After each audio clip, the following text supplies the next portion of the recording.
오늘 본문에 있는 이 말씀을 가지고 왜 그들은 그렇게 불평했나, 왜 그들은 그렇게 불평했나라는 제목으로 하나님의 말씀을 증거하도록 하겠습니다. 왜 그들은 그렇게 불평했나, 이 말씀으로 하나님의 말씀을 증거하도록 하겠습니다. 제가 여러분들 계속 말라기에 있는 말씀을 계속 강의를 하고 있는데요. 우리가 말라기는 총 6가지 이야기로 되어 있다고 제가 말씀을 드렸습니다. 그러니까 6가지 이야기가 하나로 뭉쳐져 있는 게 말라기서에 나오는 내용이라고 말씀을 드렸습니다.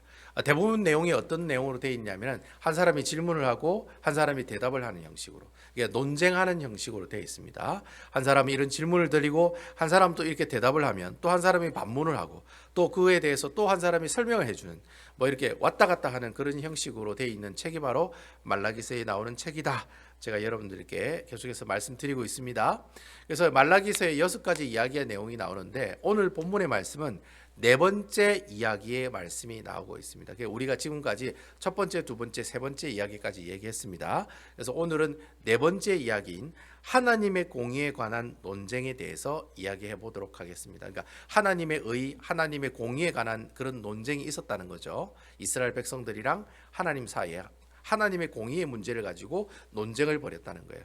그 이야기가 오늘 본문의 말씀을 통해 우리에게 전달되고 있다라고 하는 것이죠. 제가 이 오늘 본문에 있는 말씀을 여러분들에게 말씀을 드리기 전에 그때 당시 말라기 선지자가 있었을 때 그 시대적 배경들을 여러분들 한번 이해할 필요가 있다라고 저는 생각을 합니다. 말라기 선지자가 있었을 때 도대체 이스라엘 백성들이 어떤 상황이었는지, 사회적으로, 경제적으로, 정치적으로 어떤 상황이었는지 아마 여러분들 이것을 한번 살펴보시고 나가는 것이 오늘 말씀을 이해하는 데 충분히 도움이 된다라고 저는 생각을 합니다.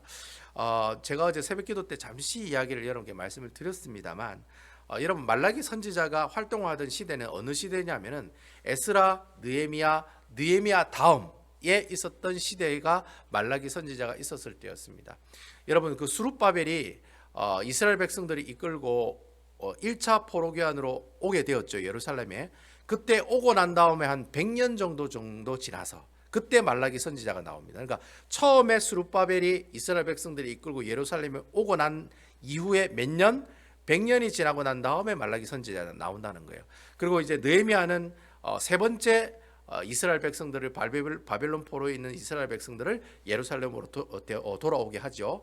그 3차 느헤미야가 있었던 그 사건하고는 한 10년 정도 지났을 때, 그 3차 느헤미야가 포로 귀환했던 그 사건하고는 한 10년 정도 지났을 때 나타났던 선지자가 바로 말라기 선지자였다라고 하는 겁니다. 그래서 참 여러분 그 이스라엘 백성들이 천신만고 끝에 몇 번에 걸쳐서 이스라엘 백성들이 예루살렘에 옵니까? 몇 번에 걸쳐서 오죠? 1차, 2차, 3차, 4차까지 갑니까? 안 갑니까? 4차까지는 아닙니다. 3차까지 이스라엘 백성들이 예루살렘으로 돌아오게 됩니다. 그래서 이제 돌아오고 난 다음에 이스라엘 백성들이 가장 먼저 뭘 짓습니까? 예루살렘 성전을 짓지요. 짓다가 한 16년 동안 중단됐다가 다시 또 짓습니다. 그리고 나중에는 느헤미야가 와서는 예루살렘 성벽까지 다 짓게 되죠. 그래서 이스라엘 백성들이 이제 만들 거 다 만들고 세울 거 다 세웠다는 거예요. 그리고 난 다음에 이제부터는 이스라엘 백성들이 생각하기를 그렇게 생각했다는 거예요. 야, 우리가 이제 바벨론 포로로 있다가 돌아왔어. 돌아오고 난 다음에 성전도 만들어져. 무너진 예루살렘 성벽도 다 어떻게 해요? 만들어져. 이제 예루살렘 성이 이제 복원이 된 거예요. 이전엔 다 부서져 가지고 사람이 살지 않는 동네였는데 지금은 예루살렘 성전도 짓고 성벽도 만들어지고 이제 예루살렘이라고 하는 성이 만들어졌다는 거예요. 근데 여러분 그렇게 만들어졌기 때문에 이스라엘 백성 어떤 생각을 가지고 있었냐면 이제부터 우리가 죽을 때까지 하나님의 뭐만 있을 것이다? 축복만 있을 것이다 라고 생각했다는 거예요. 자, 만들 거 다 만들고 행할 거 다 행했다라는 거예요. 예배도 회복하게 되고 유월절 절기도 섬기게 되고 예배도 회복하고 성전도 세워지고 성벽도 만들어지고 만들어질 거 다 만들어졌다는 거예요. 그러면 이제부터는 하나님께서 우리에게 복 주시겠지라고 생각을 했다라는 거예요. 그런데 여러분 이 바벨론의 포로로 돌아온 이 이스라엘 백성들이 그들이 살고 있었던 실제적인 삶은 하나님께 복 받는 삶이었습니까? 좀 쉽게 설명하면 잘 먹고 잘 사는 삶이었습니까? 아니면 못 먹고 못 사는 삶을 살아가고 있었습니까? 어떤 삶을 살아가고 있었죠? 그 당시 역사적인 기록에 보면 말라기 선지자 때 이스라엘 백성들은 진짜 지지리도 못 먹고 못 사는 시대였다라고 기록하고 있다는 거예요. 그러니까 여러분 이스라엘 백성들이 기대와는 전혀 다르게 우리가 하나님께 축복받고 잘 먹고 잘 살 줄 알았는데 100년이 지나고 예루살렘 성전이 세워지고 난 다음에 100년이 지나도 어떻게 해요? 개찐도 찐이라는 거예요. 그때나 지금이나 똑같다는 거예요. 못 먹고 못 사는 거는 하나도 변하지 않았다라고 하는 겁니다. 자, 여러분 한번 생각을 해보세요. 70년 동안 바벨론 포로로 있다가 예루살렘으로 돌아왔어요. 그럼 여러분 이스라엘 백성들이 땅이 있어요? 집이 있어요? 뭐가 있어요? 몸뚱아리 하나밖에 없는 거예요. 여러분 70년 동안 포로 생활하고 물론 그 포로 생활하면서 이 돈을 좀 만진 사람도 있을 거예요. 잘 사는 사람도 있을 거라고요. 느헤미야나 에스라 같은 사람들은 이 페르시아 왕궁에서 일했던 공무원이었기 때문에 어느 정도 재산이 있을 수도 있어요. 하지만 대부분의 사람들은 다 어떻게 해요? 바벨론 포로로 살았기 때문에 그 사람들이 무슨 돈이 있고 무슨 집이 있겠습니까? 그러니까 그냥 몸 하나 가지고 하나님 말씀만 의지해서 어떻게 해요? 1500km나 되는 그 먼 거리를 예수님 말씀만 하나 의지해서 어떻게 해요? 그 예루살렘 성으로 돌아간 사람들이라는 거예요. 그 예루살렘 성에 갔어요. 가면은 뭐 집이 있어요? 아니면 땅이 있어요? 이미 그 예루살렘 그 주위에는 누가 다 살고 있어요? 이방인들이 다 잘 먹고 잘 살고 있다는 거예요. 그러니까 여러분 이스라엘 백성들이 아무리 70년이 지난 다음에 어떻게 해요? 100년이 돌아오고 100년이 지나도 이미 그 땅에는 잘 먹고 잘 사는 사람들이 다 있기 때문에 이 이스라엘 백성들이 어떻게 해요? 집이 있어요. 뭐 아니면 땅이 있어요. 이스라엘 백성들 얼마나 땅 좋아합니까? 한국 사람도 땅 좋아하죠. 이스라엘 백성도 진짜 땅 좋아합니다, 여러분. 아브라함의 축복의 근원이 뭡니까? 땅입니다. 땅. 그래서 가나안 땅으로 가잖아요. 그게 하나님께서 주시는 축복이기 때문에. 그만큼 이스라엘 백성들이 뭘 좋아해요? 땅을 좋아해요. 근데 예루살렘에 갔는데 땅이 없어. 아무것도 없어. 집도 없어. 땅도 없어. 아무것도 없어. 뭐 그렇다고 뭐 재물이라도 많은가? 재물도 뭐 모아는 재물이 뭐 뻔하지 않겠습니까? 없어요. 3, 4개월 동안 그 사막을 걸어오는데 다 돈 내고 허비하고 다 썼을 거래요. 그리고 빈털터리로 예루살렘 성에 들어오게 되었다라는 거예요. 그러니까 시간이 지나면 지날수록 거지로 왔기 때문에 계속 거지로 살겠어요? 아니면 잘 먹고 잘 살겠어요? 거지로 살 수밖에 없다는 거예요. 왜냐하면 내가 뭐 장사를 좀 하려면 그게 이미 이방인들이 장사를 하고 있거든요. 상권이 있으니까 못 들어가는 거예요. 이미 그 사람들이 땅을 다 차지하고 있으니까 농사도 못 짓는 거예요. 그러니까 이스라엘 백성들은 점점 시간이 지나면 지날수록 어떻게 해요? 경제적인 배경이 없고 백이 없으니까 오직 하나님 백밖에 없는 거예요. 실질적으로 자기가 누릴 수 있는 그런 물질적인 백들은 하나도 없는 상태에 있었다라고 하는 거예요. 그러니까 이스라엘 백성들은 말라기 선지자가 있었을 때 그 당시에 이스라엘 백성들은 다 가난하고 못 먹고 못 사는 그런 환경의 사람들이었다는 거예요. 그러니까 이스라엘 백성들이 먹고 살아야 되니까 그 사람들이 생각한 자구책으로 생각해낸 것이 바로 뭐예요? 이방인 여인들하고 어떻게 하자? 결혼하자. 그때 나왔던 그 사건이 바로 그러한 환경과 배경들 가운데서 나왔다는 거예요. 여러분 아무것도 없는 이스라엘 백성들 남자가 출세할 수 있는 방법은 돈 많은 이방인 사람의 딸과 뭐 하는 거예요? 결혼하는 거예요. 결혼하면 나중에 장인어른 죽으면 그 땅은 어떻게 해요? 자기 땅이 될 수도 있고 그리고 편하게 또 그 당시에 이방인들하고 결혼한 사람들만 어떻게 해요? 그 예루살렘 지역에 어떻게 해요? 장사를 할 수 있는 권한을 줬어요. 그 이방인 사람들 얼마나 못됐는지 그 유대인들이 장사 잘하는 거 알잖아요. 그러니까 안 끼워주는 거예요. 근데 이방인하고 결혼했다 이러면 그럼 내가 끼워줄게. 그래가지고 장사도 할 수 있도록 만들어줬다는 거예요. 그러니까 이방인들이 그 시대 때 살고 있었던 모든 유대인들과 이스라엘 백성들은 어떤 생각을 가지고 있겠습니까? 일단 무조건 내가 데리고 있는 유대인 부인은 어떻게 하고? 갖다 버리고 말은 좀 이상하지. 이혼하고 어떻게 해요? 이방 여인하고 결혼하면 내가 적어도 먹고 사는 데는 지장이 있다 없다? 지장은 없게 된다는 거예요. 그러니까 그 시대 때 이스라엘 백성들이 이방인들 여인하고 결혼하는 게 사회적인 뭐였어요, 여러분? 사회적인 현상이 되고 말았다는 거예요. 어쩔 수 없는 거예요. 이스라엘 백성들이 먹고 살려면은. 근데 좀 아쉬운 거는 그럼에도 불구하고 그래도 하나님 붙들고 살아가야 되는데 사람이 어디에 그렇습니까, 여러분? 입에 풀칠 못하면 눈이 획 돌아가는데. 그래요, 안 그래요? 예배 마치고 식사 대접 안 하면은 어떻게 해요? 눈이 그건 아니죠. 어쨌든 기분이 안 좋을 수는 있단 말이죠. 이 교회는 밥도 안 주나 뭐 이러면서 새 가지고 그냥 나갈 수도 있다라는 거예요. 그래서 뭐 밥하는 건 아니지만 그래도 기분이라는 게 사람이 먹고 자고 입는 건 문제는 해결이 돼야 되는데 그게 안 되니까 어쩔 수 없이 그 사람들이 어떻게 해요? 이방 여인과 결혼해가지고 팔자 고치려고 하는 그런 일들이 자연스럽게 그 이스라엘 백성들이 살고 있는 그 시대 때 그런 일들이 일어나고 있었다라고 하는 겁니다.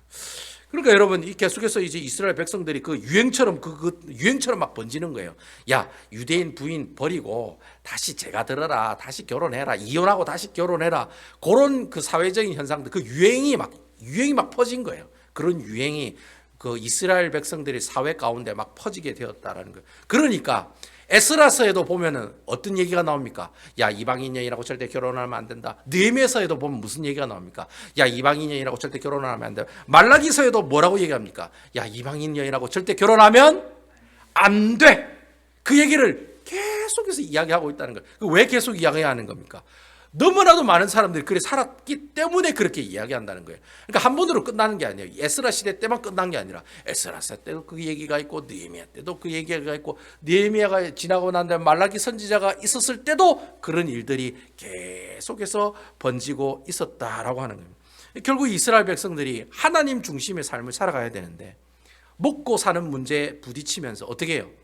아이고 막 하나님 말씀이고 뭐고 막 하여튼 막 그건 나중에 하고 먼저 어떻게 해요? 먹고 살려고 자신의 그 어떤 의식주 문제에 포커스를 맞추다 보니까 그들의 삶이 하나님 중심, 하나님 말씀을 바라보며 살아가는 그런 삶이 아니라 자연스럽게 어떤 삶이 된 거예요? 세상의 중심적인 삶으로 살아가게 되었다라는 거예요. 여러분, 이런 배경들을 가지고 오늘 말씀을 보시면 오늘 이해가 쉽겠어요? 이해가 어렵겠어요? 얼마나 이해가 쉽겠어요, 여러분. 그러니까 여러분이 제가 얼마나 말씀을 여러분께 잘 가르치고 있는 겁니까, 여러분? 예? 제 자랑은 아니지만 어쨌든 여러분 이런 배경 가운데 오늘 말씀을 보면 오늘 말씀이 이해가 간다는 거예요. 그리고 왜 하나님이 그게 잘못이라고 이야기하는지도 우리가 충분히 알 수 있게 된다는 거예요. 이런 상황들이 계속 진행되다 보니까 이스라엘 백성들 사이에 뭐가 생기겠습니까? 원망과 불평이 생기는 거죠. 그래서 계속해서 말라기서 보면은 이스라엘 백성들이 원망 불평 짜증 섞인 질문을 해요, 안 해요? 하잖아요. 하나님, 내가 너를 사랑한단다. 하나님 나를 어떻게 사랑하셨는데요? 도대체 뭐 어떻게 사랑하셨는데요? 그래 반문하잖아요. 하나님이 너 사랑한다 얘기하니까 주님이 나한테 해준 게 뭐 있습니까? 그래 얘기한다는 거예요, 이스라엘 백성들이. 그런 삶을 살고 있다 보니까 그렇게 질문을 던지는 거예요. 먹고 사는 문제가 해결이 안 되니까 그런 질문을 던지는 거예요. 아니, 사랑한다면 밥이라도 주지, 떡이라도 주지, 집이라도 한 개 주지. 집도 안 주고 떡도 안 주고 밥도 안 주고 그냥 하나님 나를 사랑한대. 그 누가 믿겠어요? 믿음이 없는 사람이 믿지를 못하는 거예요. 그러니까 질문하는 거예요. 도대체 당신이 우리한테 어떻게 사랑했는데요?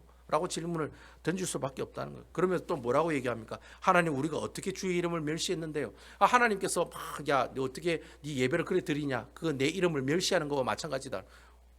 자기들은 예배를 드리거든요. 근데 하나님께서 기뻐하신 예배를 드리지는 않는 거예요. 주일날에 교회 나와요. 그냥 가만히 앉아있다가 헌금 내고 그냥 가는 거예요. 그러면서 자기는 예배를 잘 드린대. 근데 하나님 눈에 보기에는 하나님의 이름을 멸시하는 예배를 드리고 있다는 거예요. 그래서 하나님이 왜 이름을 멸시하는 예배를 드리냐뇨. 우리가 언제 그랬습니까? 우리 얼마나 예배를 잘 드리는데, 우리가 얼마나 헌물을 잘하는데. 그래서 마지막에 보면 왜 하나님께서 우리 헌물을 안 받습니까? 어제 말씀해 보면 하나님께서 헌물을 안 받으신다고 그러잖아요. 왜 우리 헌물을 안 받으시냐고. 교회 와서 헌물 내는데 왜 하나님 안 받으시냐고. 그렇게 따지고 묻는 질문의 내용들을 우리가 말라기서의 말씀을 통해서 계속해서 볼 수 있다라는 거예요. 오늘 말씀에도 보면 이 따지는 질문을 또 계속하고 있다는 거예요. 그 따지는 질문이 어디에 나옵니까? 바로 2장 17절, 우리가 오늘 처음 읽은 2장 17절에 보면 또 이스라엘 백성들이 하나님께 따지는 내용이 나온다는 거예요. 그 따지는 내용이 뭔지 다 같이 한번 보도록 하겠습니다. 17절에 있는 말씀 우리 다 같이 한번 읽어보도록 하겠습니다. 제 얼굴을 보지 마시고 자, 성경에 있는 말씀을 봅니다. 17절 다 같이 읽겠습니다. 시작. 너희가 말로 여호와를 괴롭게 하고도 이르기를 우리가 어떻게 여호와를 괴롭게 드렸나이까 하는도다. 이는 너희가 말하기를 모든 악을 행하는 자는 여호와의 눈에 좋게 보이며 그에게 기쁨이 된다 하며 또 말하기를 정의의 하나님이 어디 계시냐 함이니라. 오늘 말씀을 보니까 하나님이 그렇게 따져 묻네요. 이스라엘 백성들 하나님한테. 가장 먼저 누가 얘기하느냐? 하나님 먼저 얘기하죠. 하나님 뭐라고 얘기하냐? 야, 너희는 왜 말로 나를 이렇게 괴롭히냐? 자꾸 왜 이렇게 시비를 거냐 이 말이죠. 내가 너를 사랑한다고 하니까 하나님은 언제 나를 그렇게 사랑했습니까? 야, 너 왜 그렇게 예배를 옳게 드리지 못하고 내 이름을 멸시하느냐? 우리가 언제 예배 안 드린 적 있습니까? 그런 식으로 자꾸 말로 따지면서 어떻게 해요? 하나님을 괴롭게 하느냐? 이래 물었더니 이스라엘 백성들이 뭐라고 얘기합니까? 우리가 언제 주님을 괴롭혔습니까? 라고 이렇게 묻는다는 거예요. 그러면서 이스라엘 백성들이 어떻게 해요?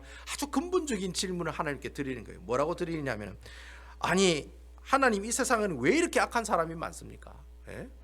아니 정말 하나님은 정의롭고 공의롭고 공평하신 분이라고 분명히 얘기해 놓고 왜 이방인들은 잘 먹고 잘 살고 왜 하나님을 믿는 우리들은 이렇게 치질이도 못 살고 가난하게 살아갑니까? 이게 공평합니까? 하나님 공평하신 하나님 맞습니까? 라고 또 어떻게 해요? 네 가지 없는 질문을 하나님께 드리고 있다라고 하는 겁니다. 자, 여러분, 우리가 성경 말씀 이제까지 배운 말씀 중에 왜 이 세상은 악한 사람이 이래 많습니까? 하나님은 정말 공평한 분이 맞습니까? 라고 이야기를 가장 많이 한 사람이 있죠. 어떤 사람입니까? 어떤 사람입니까, 여러분? 여러분, 이제까지 제가 하나님 말씀 들었던 설교 말씀 중에 구약 성경에 어떤 책에 이런 얘기가 많이 나옵니까? 하나님 진짜 공평하신 분이 많습니까? 하나님 지금 정말 살아계신 분이 많습니까? 하나님 의인은 어떻게 하나님께 이렇게 심판받고 불의한 사람은 저렇게 잘 먹고 잘 살아갑니까? 의인의 형통이 왜 그렇게 큽니까? 여러분, 이렇게 매번마다 하나님께 불만을 내토하고 불평한 사람 구약 성경 중에 대표적으로 누가 있습니까? 예, 욥. 어이구, 욥. 할렐루야. 감사. 예. 욥이죠, 욥. 그래서 제가 욥기 설교를 했지 않습니까? 욥이 그랬지 않습니까? 욥이. 여러분, 욥이 죄가 있어요, 없어요? 죄가 없어요. 그런데도 자기 자식 다 죽죠. 자기 재산 다 날라가죠. 심지어는 자기 몸에 악창이 돋아가지고 개가 와가지고 그 악창에서 나는 고름을 막 핥고 있고 고통스러워 아무것도 못하고 움직이지도 못하는 그 욥이 하나님한테 뭐라고 불평합니까? 주님, 억울합니다. 내가 지은 죄가 하나도 없는데 왜 의인 같은 나에게는 이렇게 하나님께서 심판하시고 하나님 말씀에 벗어나는 행동을 하는 저런 세상 사람들은 저렇게 잘 먹고 잘 삽니까? 억울합니다. 하나님 정말 공평하신 분 맞습니까? 라고 항상 불평했던 사람이 누구냐? 바로 욥기에 나오는 욥이었다라는 거예요. 그 욥이 하나님한테 자신의 상황을 가지고 불평하는 것처럼 지금 이 이스라엘 백성들도 똑같이 하나님에게 뭐하고 있다는 거예요? 자신의 상황을 가지고 그게 불공평하다고 하나님께 따지고 있는 내용이 오늘 본문의 말씀을 통해 질문되어지고 있다는 거예요. 자, 이렇게 하나님께서 질문을 받았어요. 하나님 공평하신 분 맞습니까? 왜 이렇게 예수 안 믿는 사람이 더 잘 먹고 잘 살갑니까? 이거 불공평합니다. 엄폐합니다. 이렇게 얘기하니까 하나님께서 그 대답에 대해서 질문에 대해서 대답을 하신다는 거예요. 엉뚱한 질문을 했는데 하나님께서 기가 막힌 대답을 하나님께서 우리에게 하고 있다라는 거예요. 이걸 이제 사자성어로 뭐라고 얘기합니까? 우문현답이라고 하죠. 우문현답. 질문은 어리석은 질문을 했는데 답은 기가 막힌 지혜로운 답변을 이야기했다는 거예요. 그 답변이 어디에 나오느냐? 3장 1절에 나온다는 거예요. 말라기 3장 1절. 우리 다 같이 한번 읽어보겠습니다. 말라기 3장 1절. 하나님이 대답하십니다. 자, 시작. 만군의 여호와가 이르노라. 보라, 내가 내 사자를 보내리니 그가 내 앞에서 길을 준비할 것이요 또 너희가 구하는 바 주가 갑자기 그의 성전에 임하시리니 곧 너희가 사모하는 바 언약의 사자가 임할 것이라. 자, 여러분, 오늘 말씀을 보시면 내 앞에서 길을 준비하는 사람이다라는 구절이 나오죠. 그죠? 여러분, 내 앞에서 길을 준비하는 사람, 이 구절을 보니까 딱 생각나는 사람이 누굽니까, 여러분? 예? 신약 성경에 나오는 사람이에요. 누굽니까? 내 앞길을 준비하고 예비하는 사람, 바로 세례 요한이라는 거예요. 그러면 그 뒤에 여러분 보시면은 그 뒤에 오시는 분을 언약의 사자다라고 하는 말씀을 보면 여러분 누가 생각이 납니까?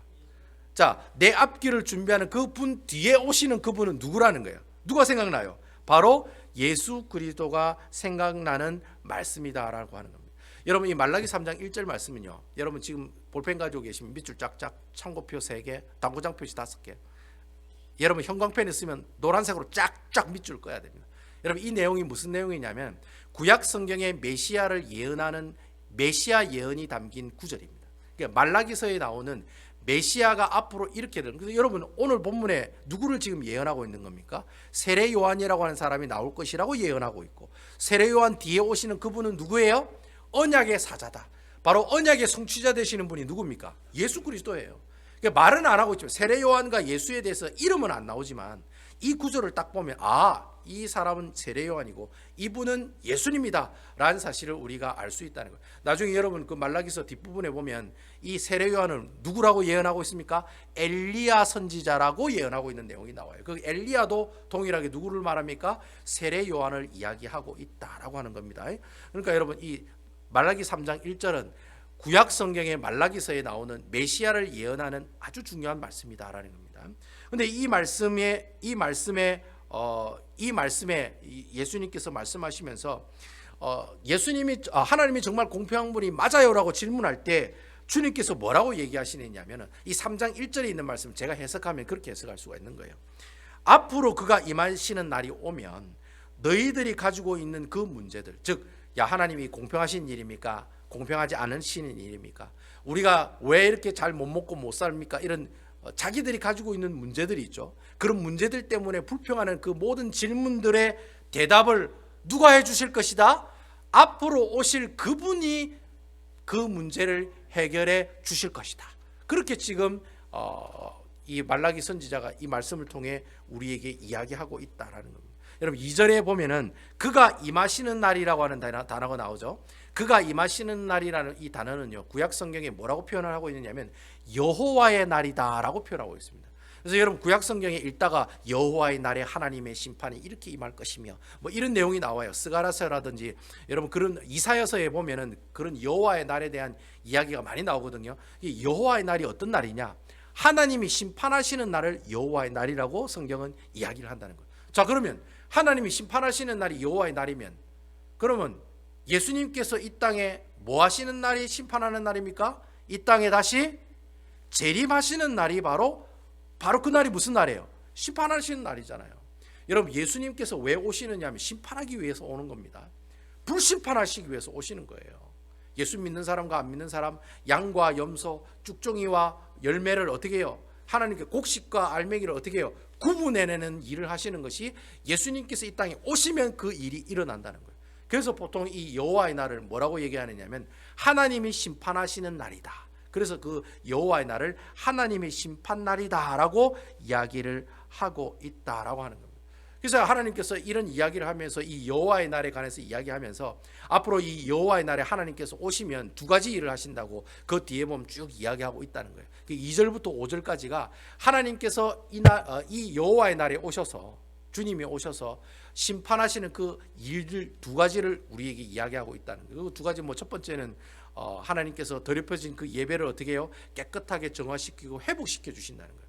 그리고 두 번째는 진짜 뭐 하기 위해서 오신다? 너희들의 그 악행을 심판하기 위해서 이 땅에 오신다. 그 두 가지의 이야기가 이제 하나님께서 예수님께서 여호와의 날에 이 땅에 오시면 우리에게 행하시는 두 가지 일, 그 이야기가 2절부터 5절까지 우리에게 쭉 이야기하고 있는 내용이 바로 오늘 본문에 나오는 말씀이다라고 하는 겁니다. 제가 오늘 이 말씀들을 묵상하면서 하나님께서 우리에게 주신 영적인 교훈이 뭘까? 제가 이 말씀을 연구해 보니까 하나님께서 이 말씀을 통해서 우리에게 주신 영적인 교훈의 말씀이 바로 그거예요. 자, 잘 들으세요. 따라하시기 바랍니다. 하나님의 일은 분명히 하나님께서 하신다. 여러분 오늘 이 말라기 2장 17절에서 3장 6절까지 주시는 하나님의 영적인 교훈이 바로 그거예요. 하나님의 일은 하나님께서 하신다는 거예요. 여러분 우리가 신앙생활을 하다 보면은 너무 힘들고 너무 억울해서 나도 모르게 내 입에서 뭐가 나와요? 예? 뭐가 나와요? 예, 나쁜 말이 나와요. 예, 나쁜 말이 나와요. 이걸 제가 욕이라고 얘기 안 하겠습니다. 나쁜 말이 나와요. 여러분 특별히 한국에 군대 갔다 오신 분들은 100% 나쁜 말 하게 되어 있습니다. 여러분 그럼 목사님은 욕하십니까? 제가 노코멘트 하겠는데 일단 여러분 양같이 순한 사람도 군대 갔다 오면 어떻게 변합니까? 양 같은 욕을 하는 사람으로 변하게 된다는 거죠. 양인데 분명히 양인데 욕하는 양으로 바뀌면서 어떻게 해요? 나오는 곳이 바로 군대라는 거. 그러니까 여러분 적어도 한국에 있는 남자 군대 갔다 온 남자라면은 당연히 뭘 하게 돼 있다는 거예요. 나쁜 말을 하게 돼 있다는 거예요. 근데 여러분 더 놀라운 것은 이민 오신 분들은 한국말로도 유창하게 나쁜 말을 하지만 또 어떻게 해요? 미국말로도 유창하게 나쁜 말을 하신다는 거예요. 그래서 여러분 제가 일할 때 보면은 옆에 계시는 집사님이 막 이렇게 얘기하시는 거 보면 저도 깜짝깜짝 놀랍니다. 저분이 저렇게 영어를 잘하시는 분이었나 깜짝깜짝 놀라요. 얼마나 잘 대화를 하시는지, 그 외국 사람들하고 미국 사람들하고 얼마나 대화를 잘 하시는지, 영어로 얘기하는 게 아니라 나쁜 말로 대화를 하시는 거예요. 나쁜 말로. 얼마나 영어를 잘 하시는지 저도 깜짝깜짝 놀라더라고요. 하여튼 여러분, 내가 인생을 살아가다 보면 나쁜 말 할 때가 많이 있습니다. 여러분, 그래요 안 그래요? 여러분 해피하세요 여러분? 이민생활 자체가 해피하지 않습니다 여러분. 그래요 안 그래요? 이민생활 자체가 해피하지 않습니다. 예수님이 없으면요 이민생활 자체는 해피하지 않습니다. 온통 어떻게 합니까? 싸우고 거짓말하고 속이고 그런 일밖에 일어나지 않습니다. 이민생활 가운데서. 어쨌든 여러분, 이 이스라엘 이렇게 이스라엘 백성들도 마찬가지라는 거예요. 짜증나고 기분 나쁘고 힘든 일이 있었을 때 이스라엘 백성들도 나쁜 말 했을까요 안 했을까요? 나쁜 말 할 수밖에 없다는 거예요. 자 보세요. 아까 제가 설명했지만 바벨론 포로로 있다가 예루살렘에 왔어요. 성전을 건축하고 성벽을 만들었어요. 자기에게 축복받을 거라고 생각했어요. 근데 자기에게 하나도 하나님께서 주시는 물질의 복은 없고 어떻게 해요? 오히려 고통과 아픔밖에 없어요. 여러분, 이 상황에서 이스라엘 백성들이 입에 원망과 불평이 나오는 게 정상이에요 정상이 아니에요? 정상이라는 거예요. 안 나오면 이상한 사람이라, 안 나오면 이상한 사람이라. 그러한 상황 가운데 있을 때 짜증이 섞여 있는 질문을 하나님께 던지고 원망과 불평이 있는 모습으로 하나님께 어떻게 해요? 좀 뭐한 편이지만 대드는 네 가지 같은 그런 질문을 던지는 것은 지극히 당연한 모습들이다라고 하는 거예요.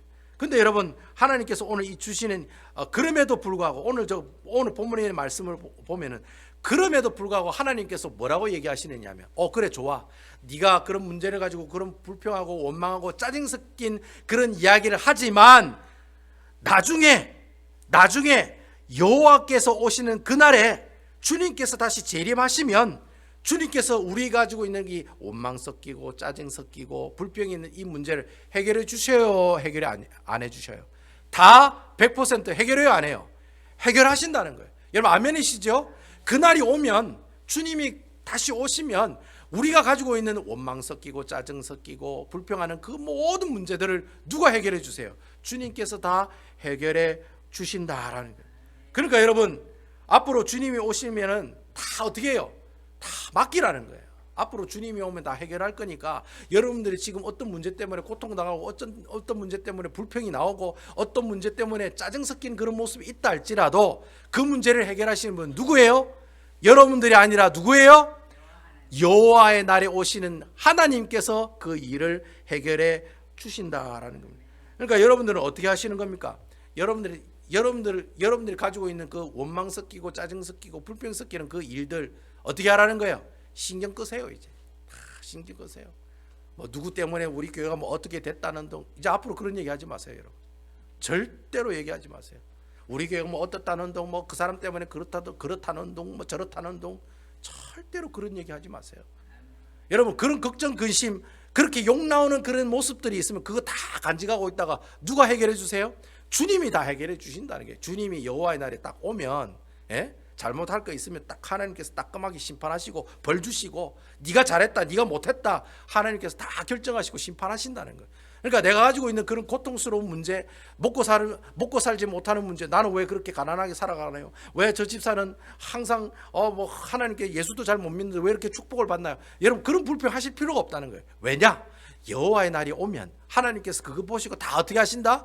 그 문제 다 해결해 주신다는 거예요.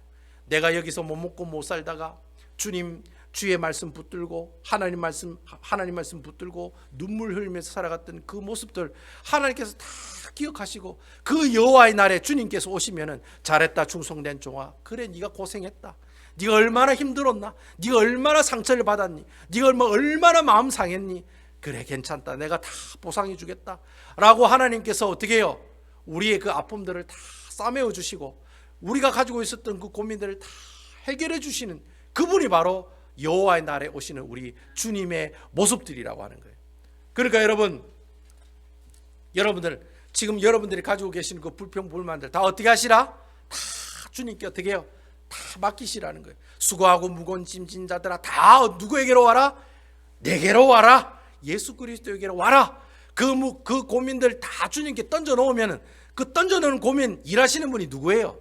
여러분들이 아니라 누가 하시는 거예요? 하나님이 하신다는 거예요. 그러니까 여러분 가지고 계시는 모든 원망과 불평과 짜증스러운 일들 여러분 입으로 말하면서 나쁜 말 하지 마시고 다 누구에게 맡겨요? 주님에게 맡기는 여러분 되시기를 주님의 이름으로 축원드립니다. 이렇게 말씀드렸는데도 혹시나 싶어가지고 하나님께서 이렇게 얘기했는데도 의심하는 사람이 있을 수 있다는 거예요. 예? 혹시나 싶어서 하나님께서 마지막으로 단디 우리의 마음을 가지게 하기 위해서 주시는 말씀이 바로 6절에 있는 말씀이라는 거예요. 우리 6절에 있는 말씀 다 같이 한번 읽어보도록 하겠습니다. 우리 6절에 있는 말씀 다 같이 읽어보겠습니다. 시작. 나 여호와는 변하지 아니하나니 그러므로 야곱의 자손들아 너희가 소멸되지 아니하느니라. 여러분 아멘입니까? 예, 여러분 오늘 주님께서 우리에게 그렇게 말씀하시네요. 문영주 목사야 걱정하지 말아라. 나는 절대로 변하지 않는다. 내가 너와 함께 하겠다는 그 약속 내가 끝까지 지킬 테니까 너 걱정하지 마라. 네가 가지고 있는 걱정 근심 다 누구에게 다 주라. 다 내한테 주라. 왜? 나는 변하지 않은 하나님이야. 사람은 변해도 나는 안 변해. 내가 너를 사랑한다는 그 사랑하는 마음 절대로 안 변한다. 내가 너를 끝까지 붙잡아주고 함께 해주겠다는 그 약속의 말씀 절대로 내가 어떻게 안 깨트린다는 거예요. 하나님 못하시는 게 두 개가 있잖아요. 거짓말을 못하시고 약속 어기는 걸 못하시고. 하나님께서 약속하신 그 약속 절대로 깨지 않는 그런 분이 바로 변하지 않는 하나님, 나 여호와 하나님이라는 거예요. 그러니까 여러분 한 주간을 살아가실 때 때로는 여러분들 환경들이 너무 어렵고 힘들고 너무 고통스러울 때 여러분들 원치 않는 원망과 불평이 여러분 입에서 나올 때마다 이 말씀을 기억했으면 좋겠어요. 그래, 이것은 내가 하는 일이 아니다. 아멘이시죠? 내가 하는 고민이 아니야. 내가 하는 고통이 아니야. 내가 하는 짜증이 아니야. 내가 나쁜 말을 하는 것이 그게 아니야. 이 일은 누가 하는 일이에요? 하나님이 하시는 일이야. 앞으로 주님께서 하시는 일이기 때문에 그러니 나는 오직 변하지 않는 그 주님의 뭐만 붙들고 약속의 말씀만 붙들고 모든 염려와 걱정은 다 누구에게 맡기자? 하나님께 맡기자. 이러한 작은 고백이 있는 한 주간을 살아가시는 우리 아름다운 베다니 교회 성도 여러분 다 되시기를 주님의 이름으로 축원을 드리겠습니다. 그래서 예수 믿는 사람은 행복한 거예요. 이래도 흥 저래도 흥. 욥이 가지고 있는 모든 재산 다 불태워 없어져도 감사. 자기 10명의 자녀 다 불타서 죽어도 감사. 자기 몸에 악창이 생겨도 감사.